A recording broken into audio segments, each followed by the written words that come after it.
Hello, I'm Todd Hall, President and CEO of TrueLiant. As we mark our 70th anniversary in 2022, we reflect on a rich history that would not be possible without the support of the great city of Winston-Salem. From our humble beginnings in 1952 to the present, where we will soon serve over 300,000 members, hire our 1,000th employee, and exceed $4 billion in assets, to a future poised for continued growth. I am proud of the work we are doing together. TrueLiant is grateful for and remains committed to Winston-Salem and all of Forsyth County. Welcome to the Greater Conversations podcast. I'm Deetra Miller, the Director of Member Relations and Engagement at Greater Winston-Salem, Inc. We'll use this platform to showcase our local businesses, our community, and their stories.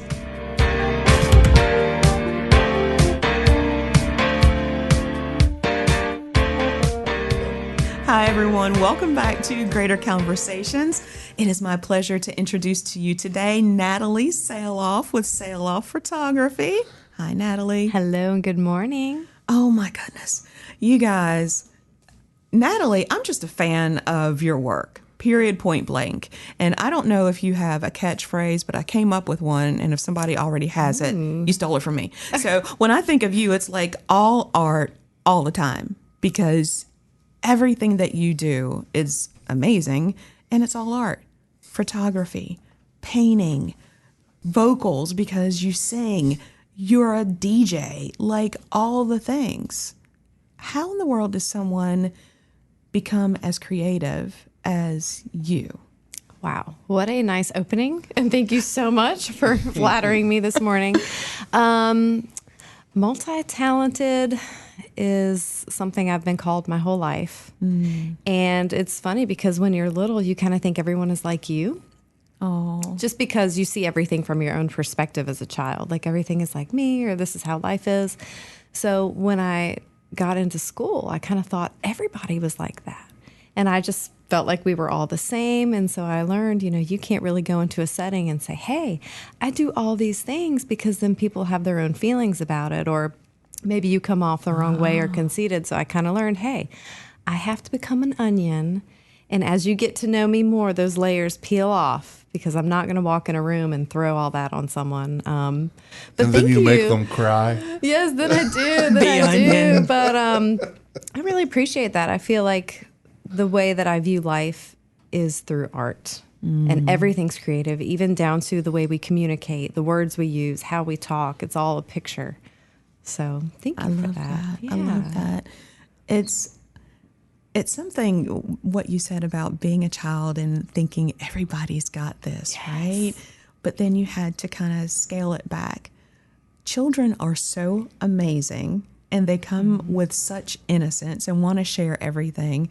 And as adults, we have to kind of pull it back.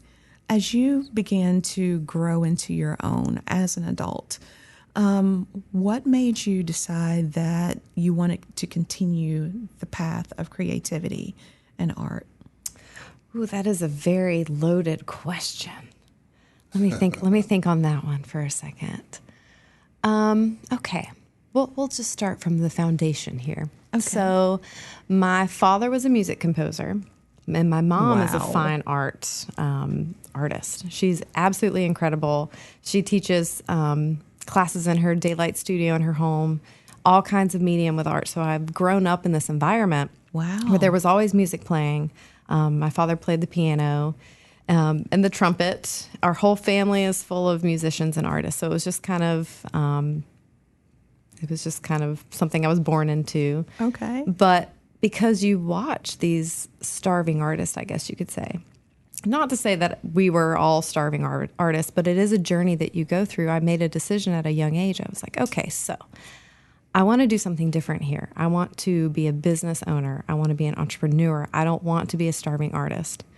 And as I got older, I was given the gift of my daughter at a young age. Yes. And then you kind of rely on some of those gifts that you have and the resources that are already there. So I decided to turn those resources into a business and apply some business skills onto the artistic piece.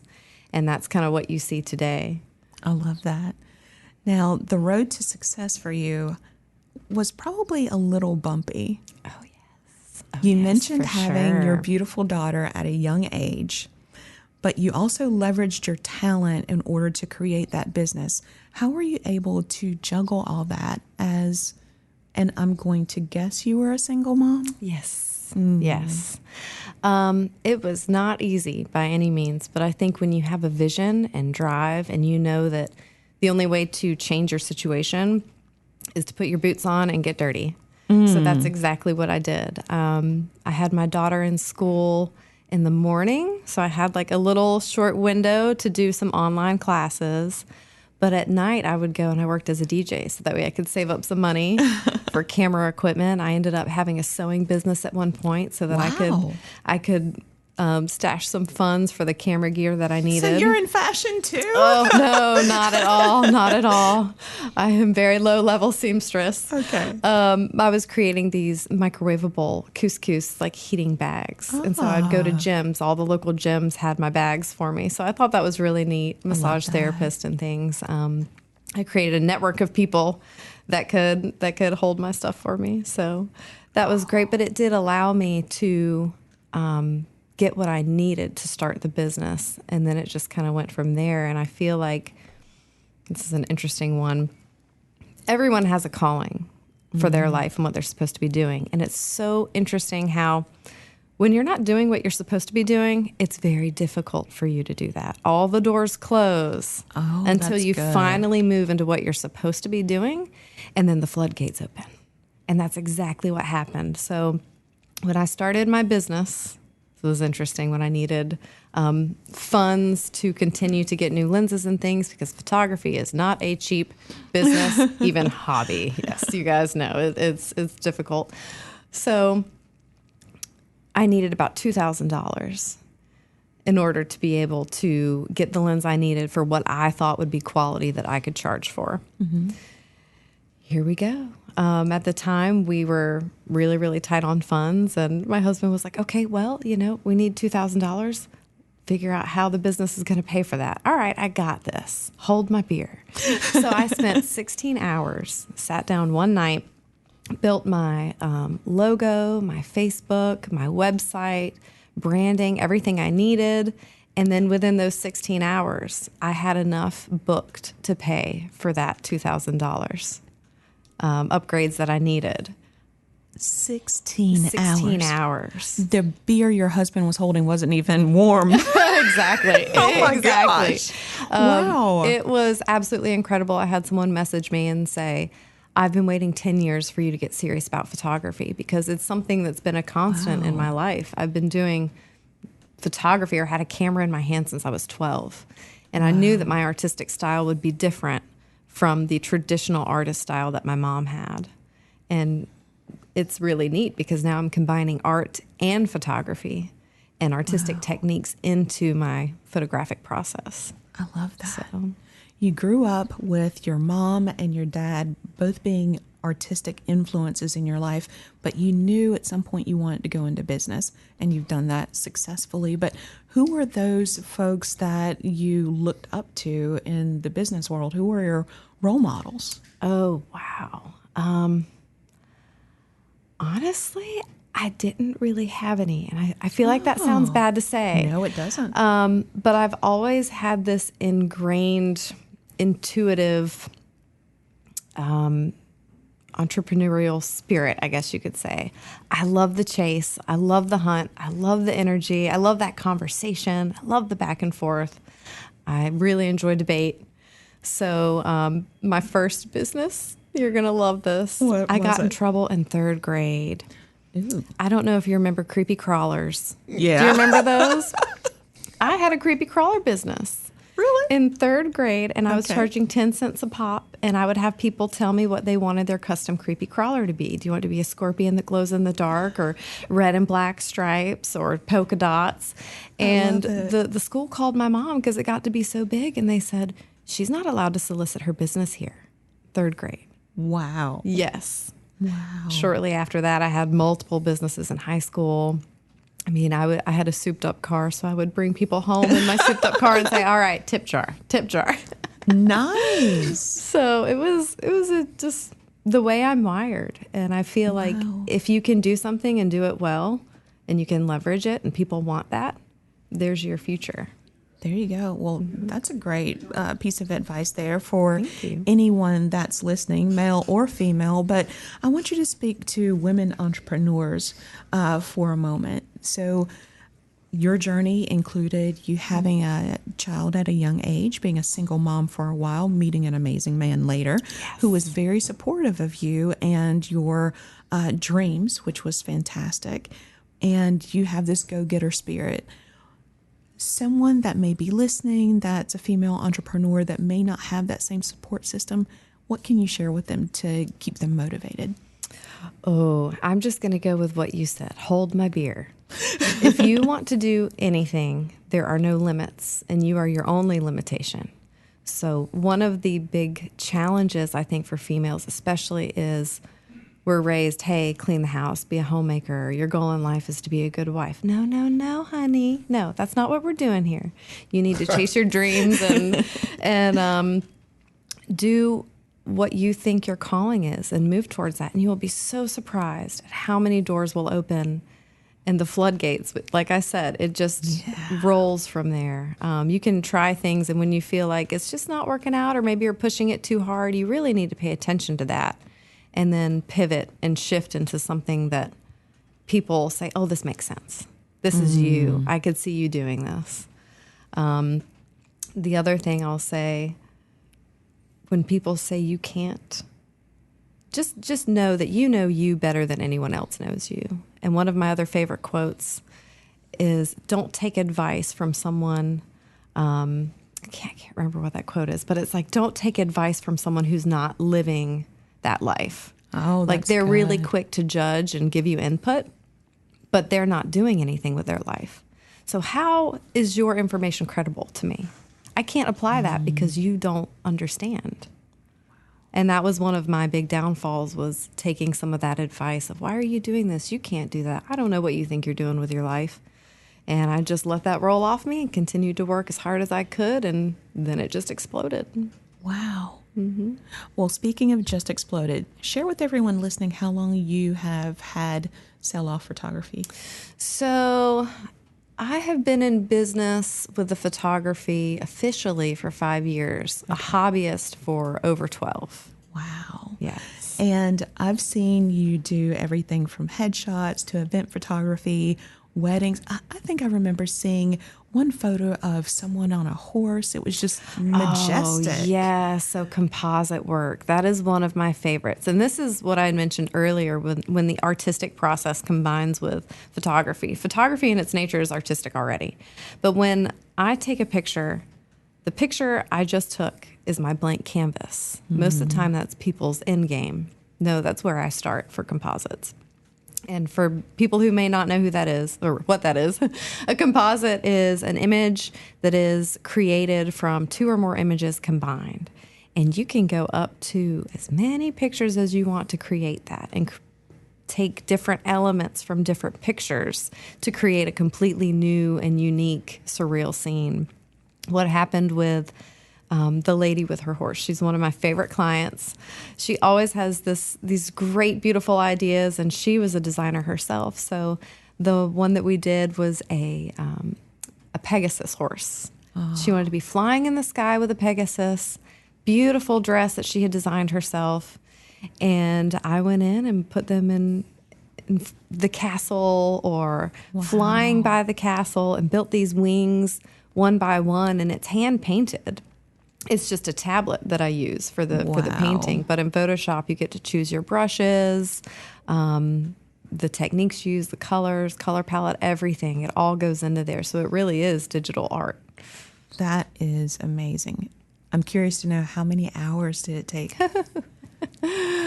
For that one, I lost count. I will be honest. I had one that my daughter and I did. That's one of my favorite pictures. It was us just on a black backdrop with a few $100s, and I turned it into a bank robber scene with money flying, and it looks like we just broke out of a bank. It was amazing. But that one took 10 hours, and it was 40 images combined. Wow. But it looks great. I mean, people are like, how did you do that?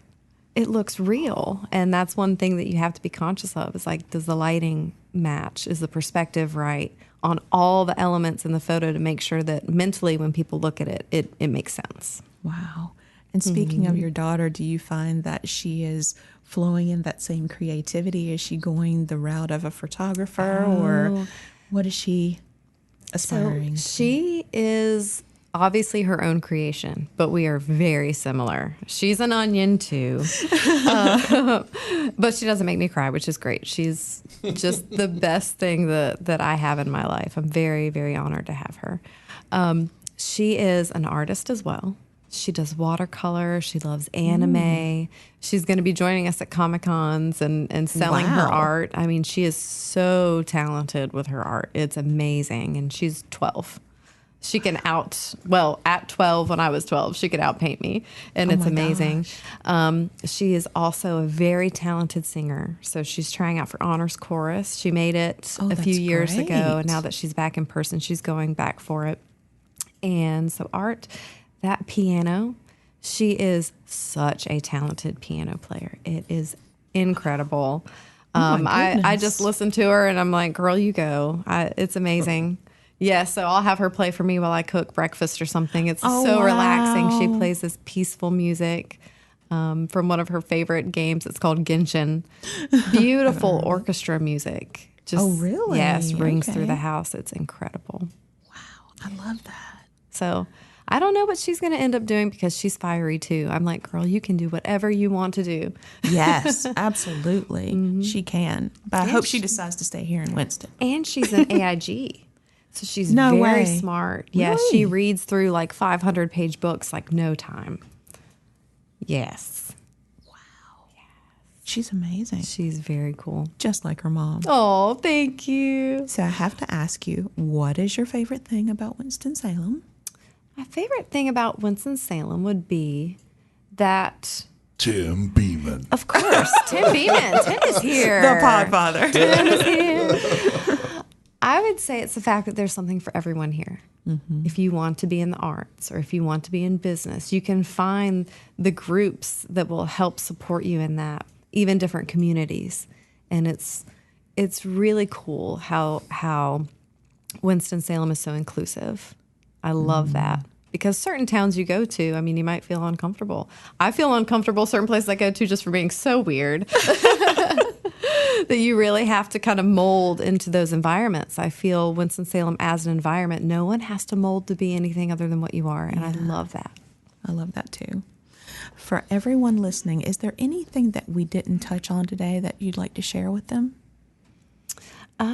If anyone likes metal music, come out October 8th.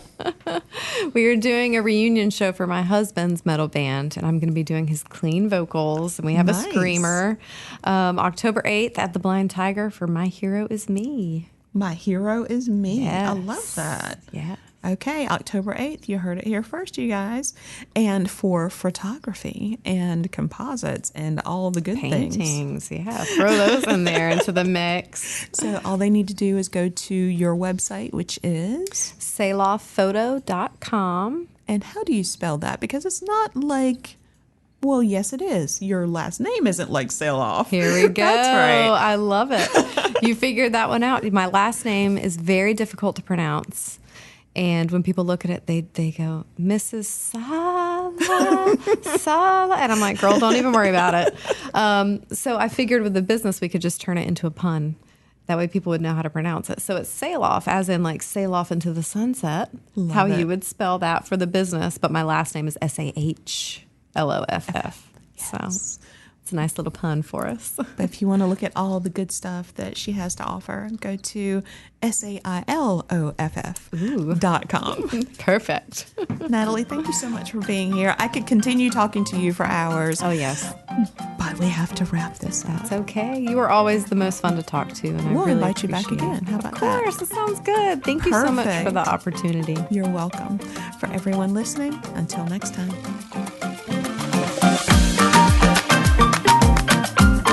We know you enjoyed this podcast today. So join us for the next episode of Greater Conversations. By the way, you can follow us on social media. We're on Facebook, Instagram, Twitter, and LinkedIn. Be sure to smash that subscribe button. Also, be sure to visit our website at Winston-Salem.com. The views and opinions stated in this podcast are solely those of the contributors and not necessarily those of our sponsors, distributors, or hosting companies. This podcast is copyrighted and cannot be reproduced without expressed written consent of Greater Winston-Salem, Inc. or your toast.